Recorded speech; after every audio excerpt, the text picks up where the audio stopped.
What is it like to be a pianist, conductor, and the son of one of the greatest figures of the 20th century?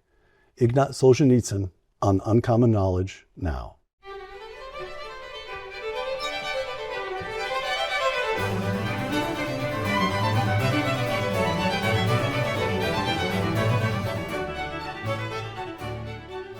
Welcome to Uncommon Knowledge. Recording today in Salzburg, Austria, I'm Peter Robinson. Ignat Solzhenitsyn was born in Moscow in 1972, about 2 years after his father, the great novelist Aleksandr Solzhenitsyn, won the Nobel Prize for Literature, and about 2 years before his father was expelled from the Soviet Union. Growing up in his family's home in exile in tiny Cavendish, Vermont, Mr. Solzhenitsyn began the study of music that would make him a renowned pianist and conductor. Although his principal residence is in New York, Mr. Solzhenitsyn now holds a chair in piano studies at the Curtis Institute of Music in Philadelphia and serves as the principal guest conductor of the Moscow Symphony Orchestra. Ignat Solzhenitsyn, thank you for joining us. So pleased to be with you. Ignat, your story. In 1974, having published The Gulag Archipelago, his expose of the Soviet labor camps, your father was charged with treason and expelled from the USSR. You, your mother, and your brothers lived for a couple of decades in Cavendish, Vermont. Population today, I don't know what the population was when you were there, but the population today is still only 1,500. Same as it was at the time of the Civil War, the Americans. Is that so? That is a stable town. Here you are in an interview with the New York Times. I'm quoting you, Ignat. We grew up with a love for Russian literature, music, culture, and painting. 5 Russians in the middle of Vermont. How did this work? You were homeschooled? To what extent were you isolated? To what extent did you participate in the life of Vermont, the life of that town? We participated in whatever organic way manifested itself over time.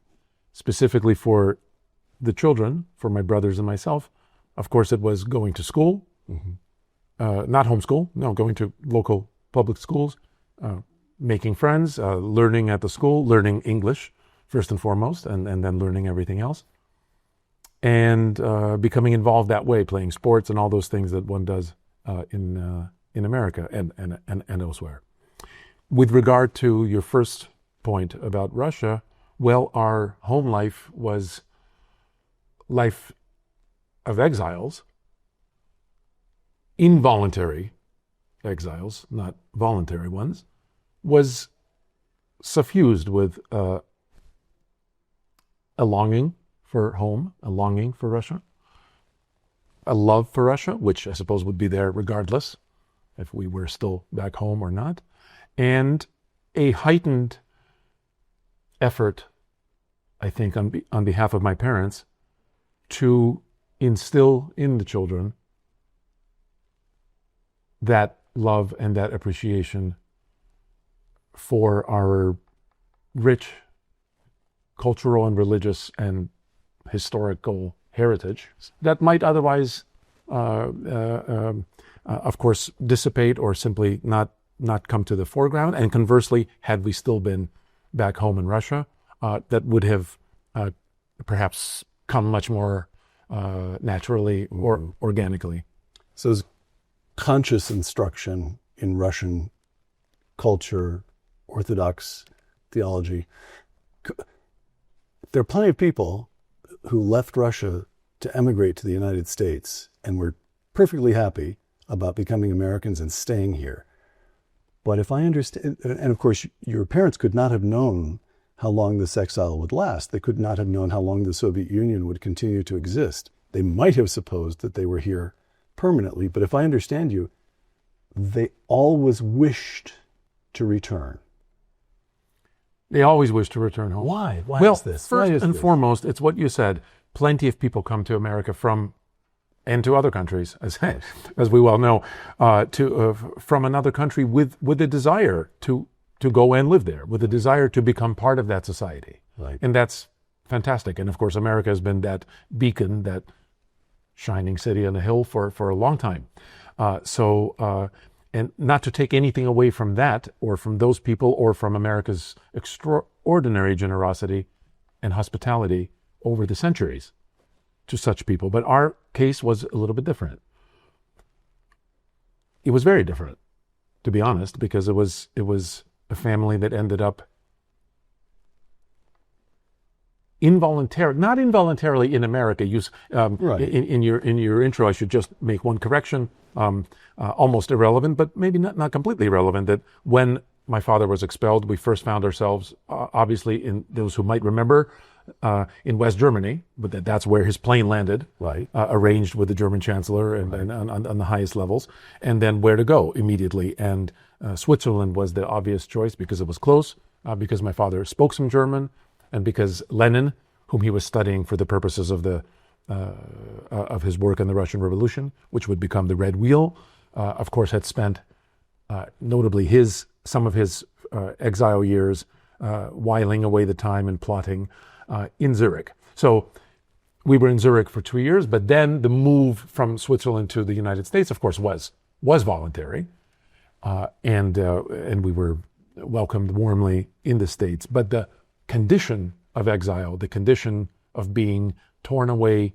involuntarily from our home country, from our home tongue, from our home culture, from our friends and family and the wider social network, as we would say now, all severed in an instant. This was very difficult for my parents, and those are some of the conditions or circumstances of our life that they sought to mitigate or mollify by the way that they attempted to set up our family home. I think this is just but at some point when you were little, you and your brothers were little, did you ever say to your father, they put you in a labor camp for 8 years. Why aren't we happy to be out of that place? In other words, did you have this kind of discussion, or was it simply assumed, understood, that he and your mother remained Russian and would go back if they could? How was this communicated to you? Russian is to Soviet as man is to disease. All right. Solzhenitsyn said on a number of occasions. He wrote it, and he said it. So, in our home, we had no trouble distinguishing between Russia, our country, Russia, our people, Russians, our nation, and the Soviet jackboot that was stomping on our collective Russian face, and of course really human face, when one thinks about how many other peoples were enslaved by that Soviet machine. So we had no trouble distinguishing that it wasn't the land of Pushkin and Tchaikovsky and Akhmatova who had exiled Solzhenitsyn and our family. It was the land of Trotsky and Lenin and Stalin and Brezhnev. To be fair, Brezhnev To be fair. had the most By the direct. way, so your father spent a couple of months at the Hoover Institution, and this program is a Hoover Institution production. You and I were chatting a couple of days ago, and you mentioned that was a very important couple of months, brief as the stay was for your father. It was a profoundly important period of his life, brief as it was in the context of the entirety of his life. And he remained deeply grateful to Hoover for that access that was allowed him, the unfettered access to exactly what he needed in his research. And I think it wouldn't be an exaggeration to say that Russian history will remain grateful to the Hoover Institution, not just for allowing Solzhenitsyn to, and of course others, to benefit from those amazing archives, but particularly in the case of Solzhenitsyn, because what he learned at Hoover would dramatically alter his own historian's understanding of what it was that he needed to write about, and really what happened in 1917. Really? Dramatically. I'm very happy to hear you say that, because I hadn't appreciated that point myself. Back to Cavendish, Vermont. Little Ignat. When do you begin to play piano? When does the musical instruction start? Is that something your mother and father prompted you to pursue, or was this something that somehow came up in you organically? Yes, it came up entirely organically, almost in a rogue kind of way. Let's start with my father and mother. They, like any cultured people, certainly in Russia, and one would like to think anywhere, loved music, appreciated music, listened to music, went to concerts or opera as time or budget, etc., would allow, separately before they ever met each other, and then eventually together. However, they both saw in Russia, and this is much more specific to Russia than it is to the United States, a certain culture of children must learn music. Makes no difference if they like it or not. They will have piano lessons or they will have violin lessons, and we'll talk about it in 12 years. And we'll see what happens at university time. They did not, and they saw many family dramas and even many tragedies on a kind of micro level of children who were forced to learn, and then this engendered a hate, if not a hatred of music, a kind of I never want to think about an instrument again. So if anything, they were a bit biased, not against music, heaven forfend, but against this idea of forcing children to study music. So on the other hand, this farmhouse that we moved into in Cavendish, Vermont, it came as is with old furniture. It was just being sold with whatever was in it. It included was a little baby grand, a little Sommer company baby grand piano. And my brothers were not particularly interested in it, but I was. I wanted to touch it, I wanted to play it, I wanted to poke at it and see what it would do. And so that's how things began, but it took a long time still until something was done about it, because my parents, again, had no particular desire to have any of the kids study music, nor a professional ear to be able to tell if a child is talented. That's only a musician can really tell that, except in maybe exceptional cases. But they had a friend called Mstislav Rostropovich. I'm sure I just mispronounced that terribly, but you know who I mean. That's a tough one. You did very well. Thank you very much. The great cellist. Tell the story, or tell his role in your becoming a musician. Describe that. Rostropovich was a great family friend and a very great cellist and a great conductor. He had not been expelled. What was his situation was he was a half and half kind of case, yes. In other words, it's a little more complicated. No, he wasn't expelled, but his artistic life and that of his wife, the great soprano Galina Vishnevskaya, the diva of the Bolshoi theater, not just somebody, the great diva of the Bolshoi for 2 decades. Their lives were made intolerable.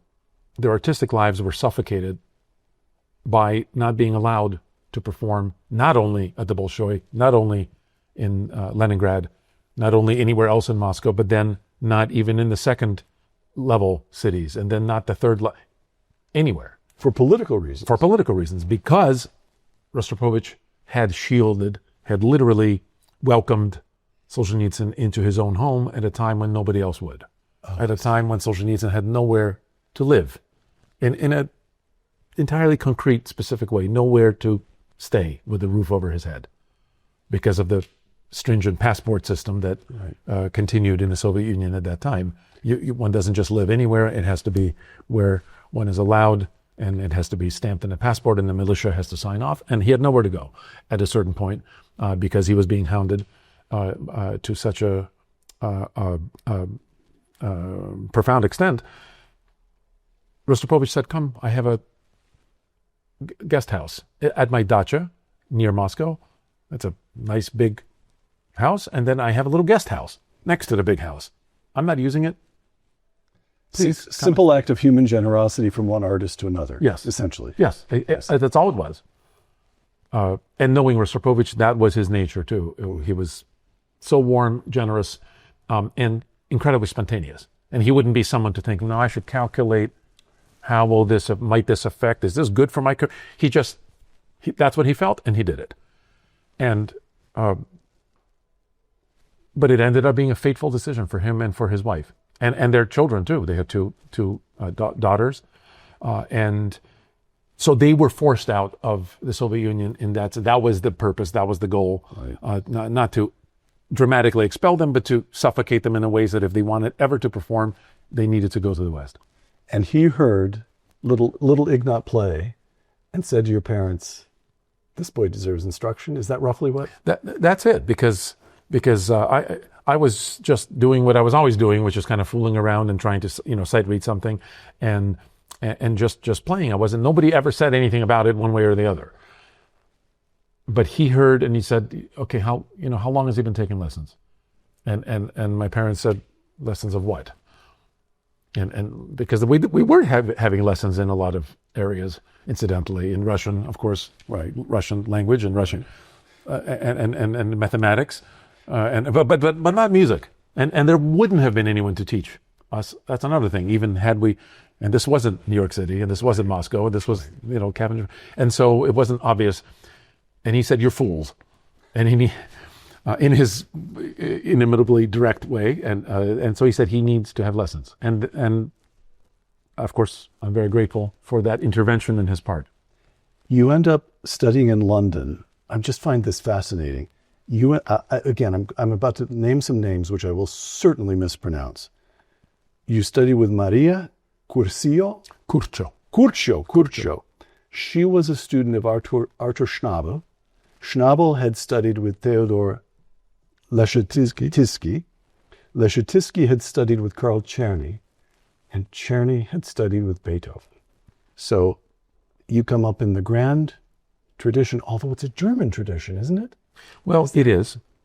It is, and one I'm very proud of, because having that, as you say, a kind of ancestral relationship. It's like the apostolic succession, laying on of hands. It's something like that. Yes. It is. And I should hasten to say that many musicians can claim something of that nature because Czerny and Leschetizky were so important in the teaching of piano, and Liszt also of conducting, and that many can claim a similar lineage. But it underlines how important oral tradition is, if you will, in oral and oral in music, and how much is passed on just directly from teacher to student.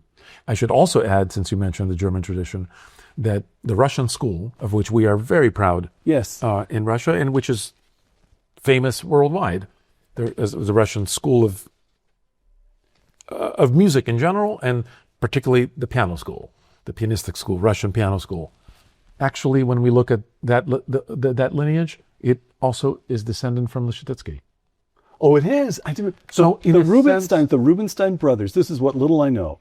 One Rubinstein brother, middle of the 19th century, founds the St. Petersburg Conservatory.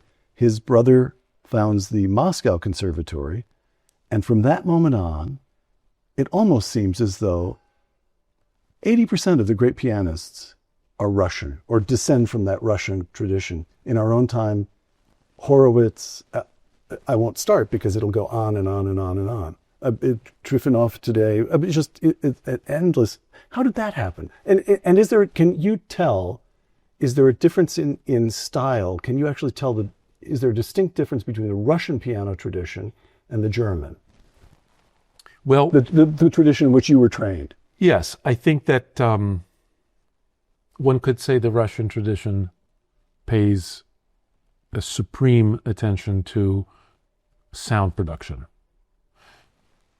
to the quality of sound that we might conjure from the piano. Speaking of the piano, and by the way, very similar, I think, in violin playing, in string playing. But we can keep the piano here. Maybe more than any other school of playing, including the German. But in the end, as I say, the lineage is ultimately the same. The parentage is the same. Right. And most importantly, since we're talking about, in most cases, interpreting music of others, playing music written by maybe Russian composers, maybe German composers, then the real question that I've always been preoccupied with is, what is the sound world, and what is the sound production, and what is, and not just sound, and of course all the aesthetic and ultimately questions of content that come from the individual composer. So can you, and that's different. When you say sound production, here's what I hear. So correct me. I'm thinking of Vladimir Horowitz and the dynamics. He can be big.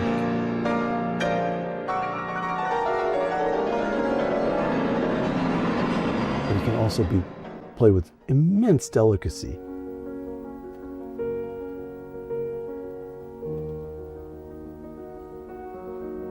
The technique is dazzling, but then there's also a sort of beautiful largo. Is that the kind of thing that you're talking about? Well, particularly the first, distinct from pure technique, or what are you? Yeah, particularly when you say sound production, what do you mean? That's what I'm trying to get at. How to produce different kinds of sounds from the instrument. The instrument just sits there, and admittedly, each instrument has its own soul and has its own sound and has its own personality. Maybe because traditionally and still today, the best instruments are made by hand. And they're not manufactured en masse, according to Henry Ford. They are assembled individually. They are made by living, breathing human beings who have bad days and who have better days. And each piano is different. That's just the truth. So that's part of it.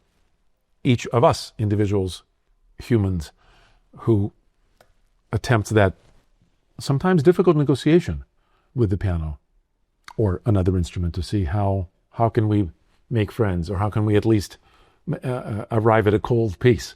How can we make our way through this concert? All of that, of course, in the end is governed by what wisdom and experience we may have acquired,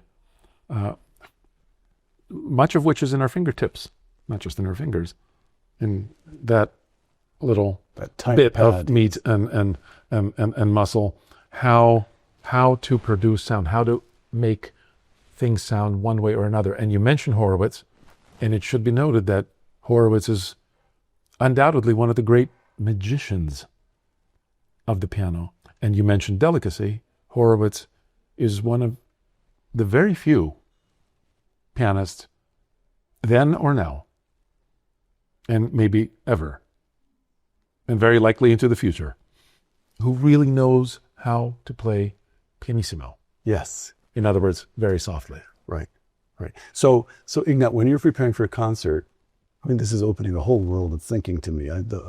When you prepare for a concert, learning the music is only one piece of it.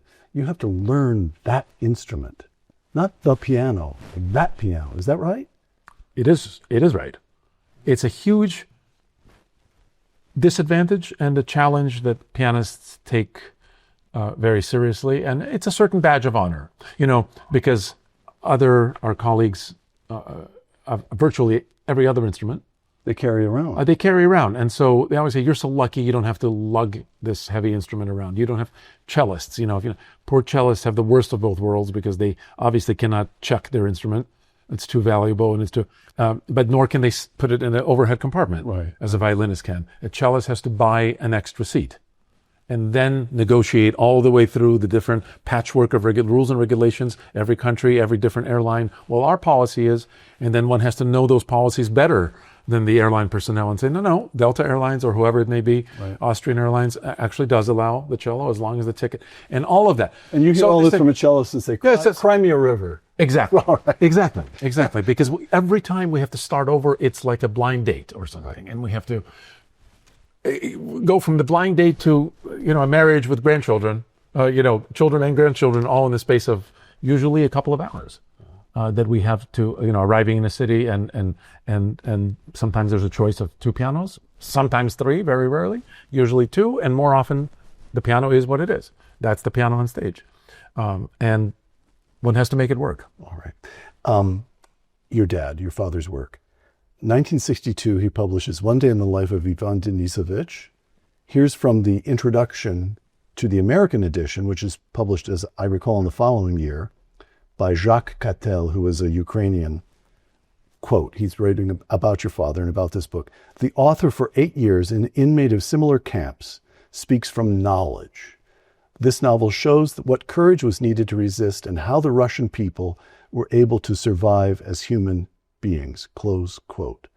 And then, of course, the Gulag Archipelago appears between 1973 and 1975. When did you become aware of your father's work? When did you become aware that your father was Solzhenitsyn? How did that happen? I never remember not knowing that. Is that so? Is that so? Which, of course, cannot be factually correct.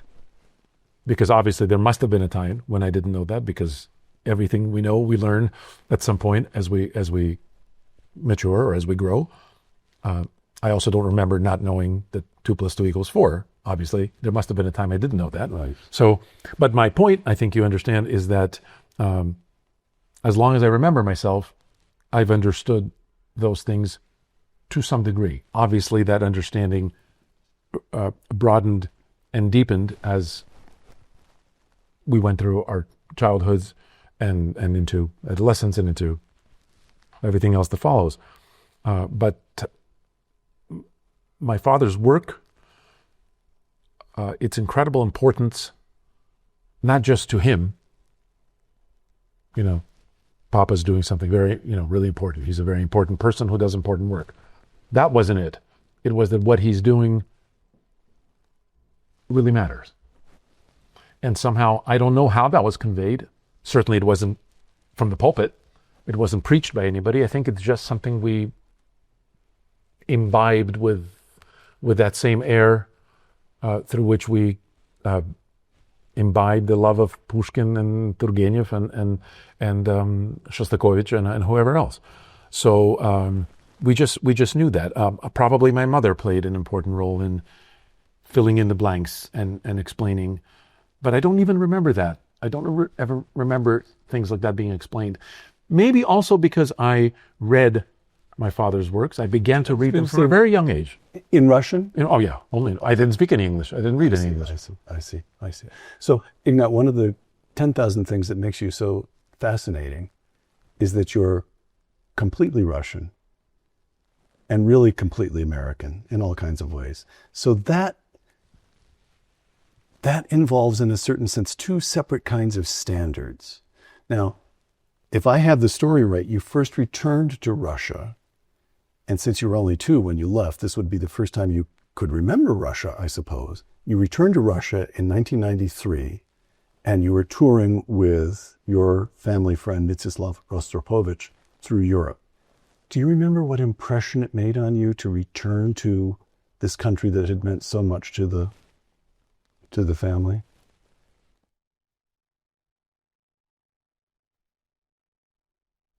Happiest days of my life. Really? It was something that it was something we hoped for. As you said, we couldn't have known how long it would be, when that day would come, if it would come. My father, I should say, always believed. Did he? He always believed. Believed that it would happen in his life? Oh, yes. Oh, he did? He saw many things that other people couldn't see, somehow. And his physical return to Russia was one of those things. One might say, well, what's the big deal? It's a big deal. Well, in one's life, it's a big deal. In other words, in his personal life, it would have been and was and would be a big deal, of course. But especially so because the idea, after everything that had transpired, of Solzhenitsyn physically returning to Russia will have meant that Russia had become free, that communism had fallen, that Russia had been unimaginably transformed. And of course, those were exactly the conditions that transpired and that that obtained by the time he did return. So this idea, in other words, he knew what he was seeing in his mind's eye wasn't just somehow sneak back, or somehow it meant that he would be coming back to a country that had been changed. And he said so not only always to us privately, he said so publicly on several occasions, including in an interview to the BBC on the second or third day of his exile. Really? In February of 1974, and that's on the record. Of course, interviewers would say, "Excuse me," and you don't really mean that. When you say return, you mean your books. You don't literally mean return. He said, "No, I believe." He said, "I know it's strange. I know I can't prove it. I know it doesn't make a lot of sense, but I believe that I will be able to return physically." All right. So, for that to have happened, and I didn't want to return until he could. And I ended up, to what you refer, I ended up coming back a few months before he did, but only because I knew something hadn't been yet announced publicly, but I knew that that parents were going back, and a date was already set. So even though others didn't necessarily know that, but I knew it. So then it was a matter of logistics. I want to return to music, but I'd like to talk about Russia and the United States, to some extent through your father's eyes, but through yours. So, Russia. This layman, American. I'm not Russian, and you could go back and I'm not Russian. Total American, a layman. But I look at Russian history. To put it very crudely, I look at a country that can't catch a break. We have Alexander II liberates the serfs. This movement. There's a moment of an impulse toward freedom in the monarchy and in the aristocracy and the landholders. He liberates the serfs and is assassinated. Early 20th century, we get the Duma and Stolypin and this movement towards something that looks hopeful. And then the First World War breaks out, and the regime falls, and the Bolsheviks take over. And then we get 1991, Gorbachev ends the Soviet Union officially, Yeltsin comes to power, there's it looks to all of us in the West like a democratic coup, and within months, the people we now view as oligarchs begin looting the state assets, and again, we have a country that is just, every moment that looks hopeful, the hopes are somehow disappointed. Now, why? Why is this history so determined in some way, but at the same time so thwarted? How can a country that's so thwarted produce Dostoevsky and Tolstoy and Pushkin and this pianistic tradition and Rostropovich and your father, and yet at the same time so fail in the realm of politics and governance? Is that even a coherent question, or is it unfair? Very fair. All right. That is Russia's great historical failing. The inability of Russians to organize ourselves, essentially. The inability to, the lack of attention, the lack of sufficient attention to an establishment of a proper civil order. Now, you mentioned the bad breaks, which I appreciate hearing. I appreciate it because it shows a thoughtfulness of reading of history on your part and a magnanimity of spirit, and I appreciate it because I also think it's true.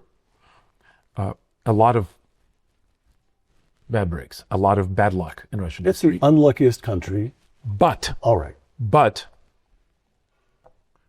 luck is the residue of design and all that, and we make our own luck, and all those really folk wisdom in every country, in every language, that points to the idea or ideal that none of us are powerless in the face of circumstances, that we must make our own lives, and as a nation, we must make our own history. And this failing of Russia to do better and missed chances at various crucial points of Russian history are aspects of our history that my father in particular pointed out tirelessly. And in him were combined a great patriotism and a great love for his country and a pride in his country, and at the same time a tremendous he was a real view, yes, and a clear-eyed view of where we went wrong, and time and time again at many points, and you illustrated a couple of them, and where we could have and should have gone collectively. That's also difficult because it's individual choices too that matter even more in a way. But collectively, we should have done better. We should have gone another road, and we didn't. And so all of that is part and parcel of being Russian and of Russian history. And at any given moment in Russian history, including today, that's a challenge and an opportunity to see if Russia can do better, and if Russia can better its circumstance in the world. Is there, I'm thinking back to 1988, when President Reagan visited the Cold War was not quite over. The Soviet Union would continue to stagger along until it became officially defunct in 1991.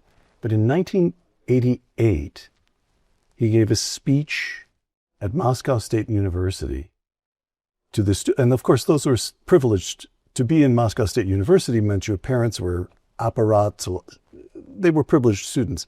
And he spoke about democracy. Now, I can say this because this was a speech I did not write for him, but it was a beautiful speech. But what's striking in retrospect is that he was talking past the Soviet leadership to the rising generation. Is there a rising generation to speak to today? Oh, yes, there is. There is. So, all right. So this notion that there's a kind of deep Russia, we use the term deep state in the United States as a term of denigration, but when I say deep Russia, there's a kind of permanent deep Russia that is Christian and long-suffering and thoroughly decent, and that is still there. There's still something to hope for. Absolutely. And there's also all kinds of new Russias, including very positive new Russias. And I would just to offer two examples. One is a kind of and let's say these are mostly younger generations, which also makes sense. Of course. And they don't have to be young, but maybe middle-aged and younger. Right. But those who orient themselves towards those Western ideals of traditionally Western ideals, and at any rate, ideals of democracy, ideals of free market, and so forth.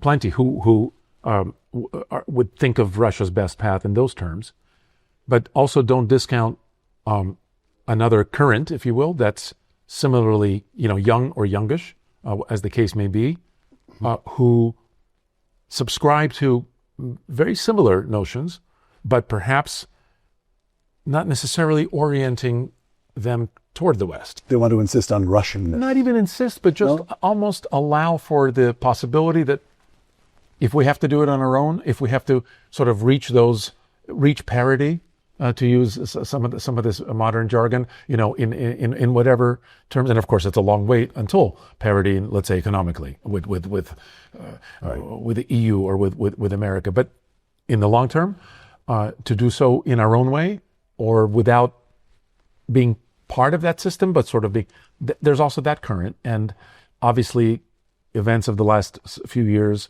and not just of the last 5 years, but really the last 15 and 20 years, have probably amplified that possibility that Russia and the West, that it will take more time than anticipated. All right. for Russia and the West to see, broadly speaking, to see eye to eye. All right. The United States. Your father's famous commencement address at Harvard in 1978. I'm quoting him. A decline in courage may be the most striking feature that an outside observer notices in the West today. Voluntary self-restraint is almost unheard of. Thus, mediocrity triumphs. Destructive and irresponsible freedom has been granted almost boundless space, close quote. Now, I note that he was saying that in 1978, and then in the 80s, we get a revival in the United States. It's an economic revival. The United States rebuilds its military. There's a regaining of morale, and it's vigorous enough to back down the Soviet Union and finally cause Gorbachev to wrap it up. But I'm not sure that's quite what your father was hoping for. Courage. What did he say? You're your father's son. You've chosen to make your home in the United States. You're married to an American. You have 3 children. They all speak Russian, I believe. You trained them all to speak Russian. So that is still going on, and yet they're all Americans. Do they feel American? So it feels to me as though, although you are your father's son and you obviously love Russia, you obviously have given it deep thought, you fly back often to conduct in Moscow, you're an American. What would your father have made of the United States today? I'm an American and a Russian. In fact, obviously by blood, I'm just Russian. Right. I love America very much. But exactly what I am or where I fit, I don't know. Really? No, I don't know. But you feel Russian. I do. All right. But I also am deeply grateful to America personally. In other words, it's been nothing but a generous foster home, so to yes, speak? Yes. I'm struggling for the right words, but Yeah, that'll do. I mean, that'll do. And so many of the principles upon which America still stands, I think, are incredibly important to not just to Americans, but to people worldwide. Those principles that Ronald Reagan articulated so memorably, with your help, I'm sure, at times, and more than at times, and that matters a lot. Okay, so that's my perspective. But as far as those words of my father's, well, I think that they should be seen first and foremost in the political reality, in the geopolitical context of 1978. Right. And in general, the late 70s, where, well, people say now, well, some of Solzhenitsyn's predictions didn't come true. Absolutely true. Yes, some of them didn't. Partly because he partly because he influenced those events. Exactly. Right. Yes. Right. But thank God they didn't all come true. Of those that were sobering and even profoundly somber in nature. The decline of courage, I think, was evident before Ronald Reagan, before Mrs. Thatcher, before John Paul II. In this collective fever dream in which the West found itself, and that sort of haze of sex, drugs, and rock and roll, whatever was happening in the 60s and especially in the 70s somehow. The 60s just started things, and I'm sure a lot of people say, well, that was very good things that started. Maybe, but by the 70s we should have known better. But right, well, right? Exactly. I mean, how long is the party going to go on? And then you kind of come to and you say, okay, wait, I have to get a job, I have to get a life, I have to in the same way that individuals have to grow up, societies have to grow up, and it seemed that, as you say, America wasn't doing, and the West collectively, and so at the same time, what my father referred to as the Soviet dragon, this beast that refused to be satiated, that wanted to swallow more and more and more of that, the famous the chessboard or the domino effect, that he used, that other metaphor from that time. And so one country, then another country, Vietnam, but not just Vietnam, but Laos and Cambodia, right? So all of a sudden, most of Namibia, Indochina, moving into Africa. Angola. Where is the Soviet interest in Angola? But we had thousands of Soviet advisors there in Angola, Cuba right on the American doorstep, and so on and so forth. And the basic reaction from the West was passivity, was barely even noticing, it seemed, that this was happening. And so coming from that system, understanding inside out what its motivations and desires were and needs were as a cancerous growth, this expansionist, atheist, militant communism. My father knew that it like a cancer, it cannot survive unless it expands, continues to grow, unless it grows, right? Unless someone checks it. And so that utter, or what appeared to be an utter lack of will and even interest in just attempt to check. Maybe I'll fail, but I'll die trying. Well, how about, okay, so let's die trying. Nobody was doing it. And it ended up turning very quickly. And when we think now from the Harvard address in 1978 to the fall of the Berlin Wall, just a decade. And Mr. Gorbachev tear down this wall is how many years? 9 years, right? But at the time, it seemed that it might never happen, and quite the opposite. Right. Ignat, back to music, Russian music in particular. Now, I am about to put things very crudely because I don't know how to talk about music terribly well. But there's something about the depth of Russian music, and I'm talking now about 19th and 20th century Russian composers.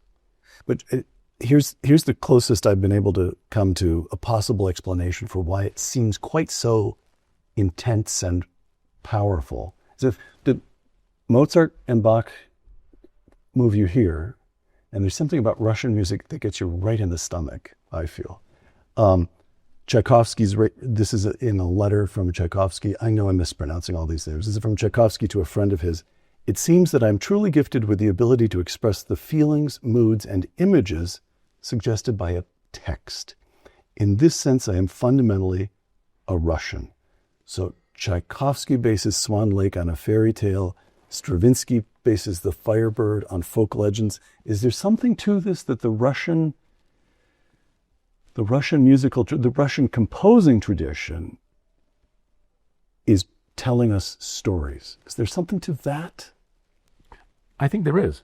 Oh, you do? I do. I was feeling as though I was being more and more foolish with every word I uttered, but you do. All right. Not in the least. Wagner, of course, is the one who comes up with that general unified theory, if you will, of the Gesamtkunstwerk, right? Gesamtkunstwerk. So this all-encompassing one way for art, all of art to come together in this glorious synthesis, as best expressed by him, Wagner, in his operas, and it must be conceded with joy, with pleasure, with readiness that Wagner's experiment is a tremendous success.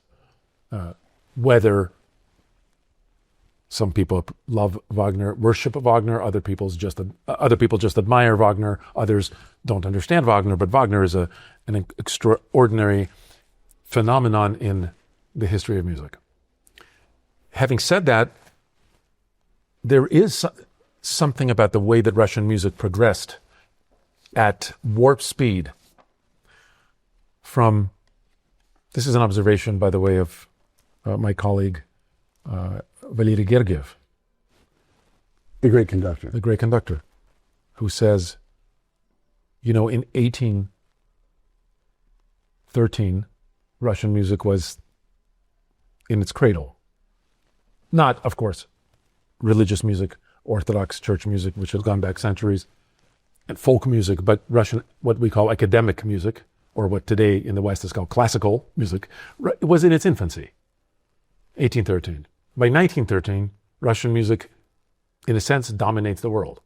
Russian music is at the forefront. You mentioned Stravinsky, Firebird, Rite of Spring, 1913. Yes. And so in those 100 years... 1913? Oh, yeah. Okay. Firebird, 1911, or 1910. So in that 100 years, Russia caught up so quickly. By the way, in other areas of life too, economically, for example, where Russia, at the time that Russian troops marched through Paris in 1814, to the applause of Europe, defeating Napoleon, but economically, thanks for that, by the way. there was that moment, but economically, Russia was nothing.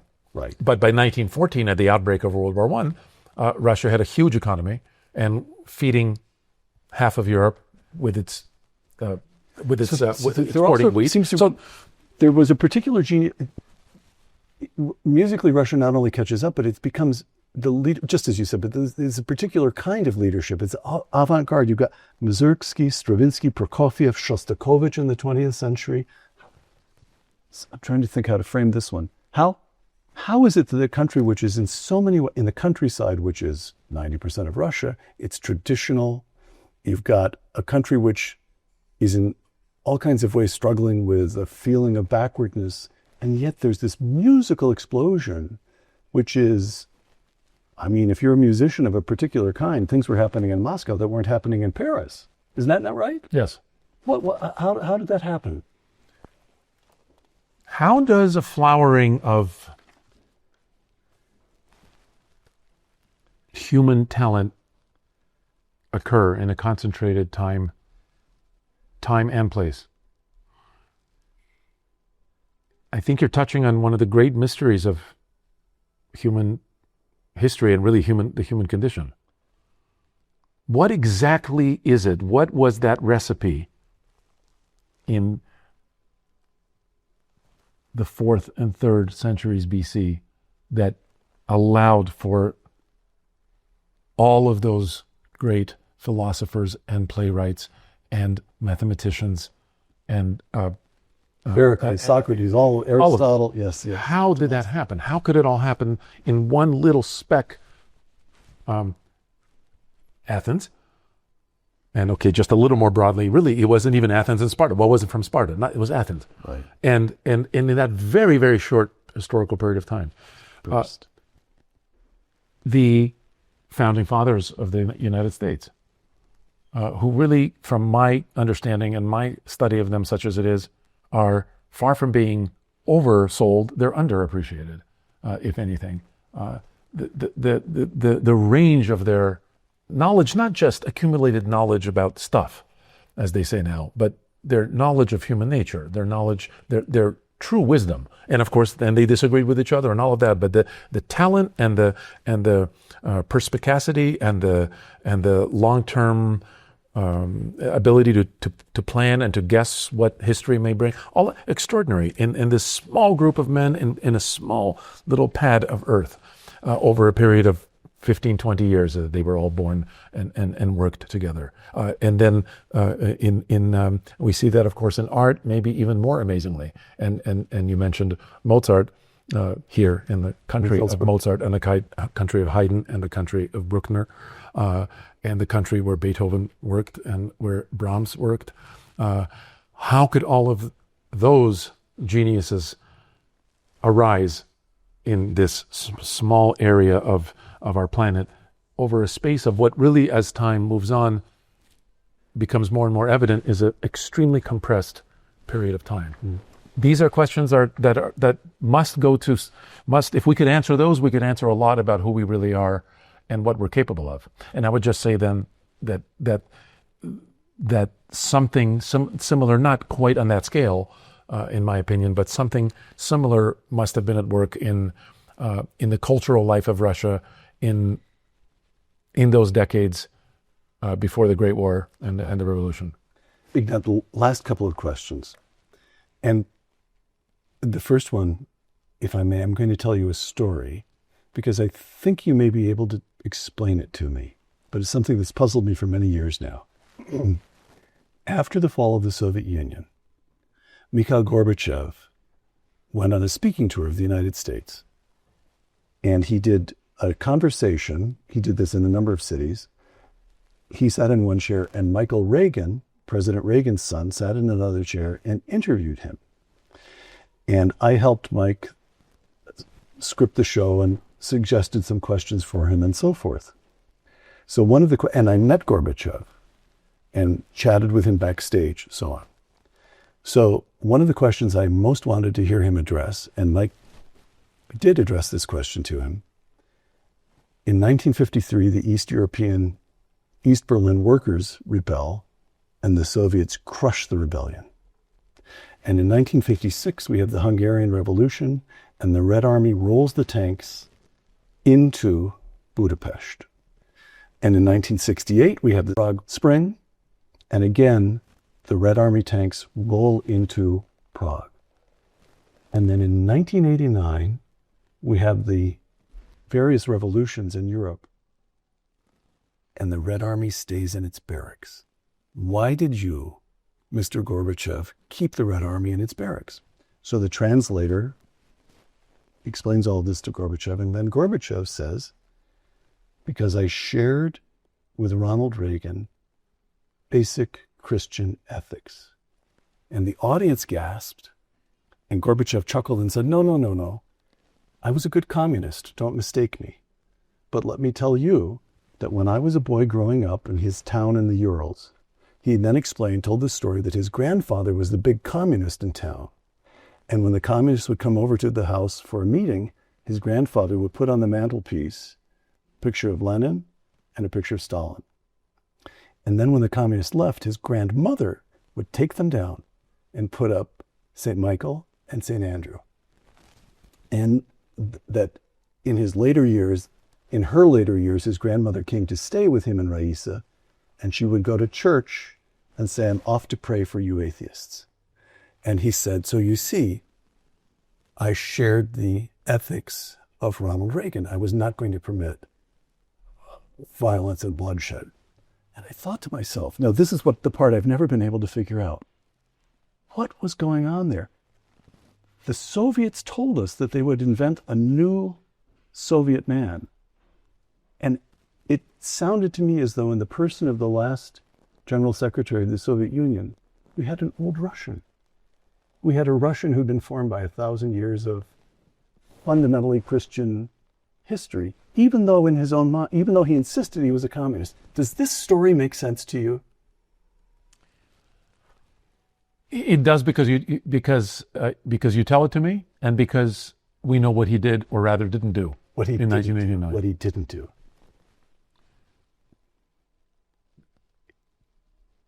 Gorbachev looks better and better, at least to us in Russia. I mean, I guess he's always looked good to the West in a way. He's a man I could do business with. Right. Says Mrs. T, right? Yes, Early yes, on. Yes. When maybe many thought that that's very premature. And she's been, I remember that. She was beguiled by his charms, so to speak, before, when Reagan, knew better that, let's wait and see. Right. And anyway, but it turned out, in a sense, to be true. And that basic human decency is something that evidently survived in him, maybe even thrived in him, despite that. Yes, the through and through he was not just a communist; he was the communist. Right. But yes, but in principle, it doesn't make sense because communism and Christianity are entirely incompatible. Entirely incompatible are Christianity, and maybe any religion, but historically, Christianity is communism's greatest enemy, and that was the case for every general secretary, I suppose, until Gorbachev. So, thank you for sharing that. Human beings are complicated. Last question. Here's one of the most famous passages your father ever wrote. This is from the Gulag Archipelago. Gradually, it was disclosed to me that the line separating good and evil passes not through states, not between classes, not between political parties either, but right through every human heart. What's that mean to you today? It means everything.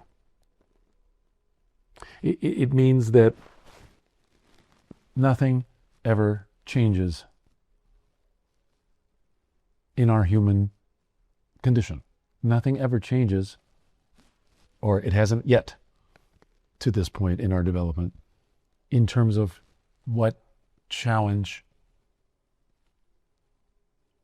faces us, each of us individuals, in that time that we're given on earth. That challenge is to understand that we are capable of both good and evil, each one of us. He also said, in the same passage, he says, no one is so good that he doesn't have a little bridgehead of evil in his heart. And of course, no one is, and the opposite is also true, that no one is irredeemably evil. But maybe the choices we make us irredeemably evil, or perhaps whatever's the opposite of irredeemably, perfectly saintly. But that's not accident. We weren't just born that way. That's a result, step by step, of our choices. Free will. That wonderful analogy, or metaphor, I should say, of Dickens, when Jacob Marley shows up dragging those chains, and he says, "Jacob," but how are you? I don't remember you wearing any. Were you in prison, or where are these chains from? He says, "No." He said, "I forged them day by day during my life on earth with my actions. I forged these chains," and that's what we have the opportunity to do, or to reject doing. And so, it doesn't matter in what country, it doesn't matter in what age, it doesn't matter under what leadership, under what government. We are always free, each of us, to make that choice. And that's what the insight that my father had, and one that is so clear, and we just need to follow it and do our best. Ignat Solzhenitsyn, thank you. And now a few moments at the piano with Ignat Solzhenitsyn.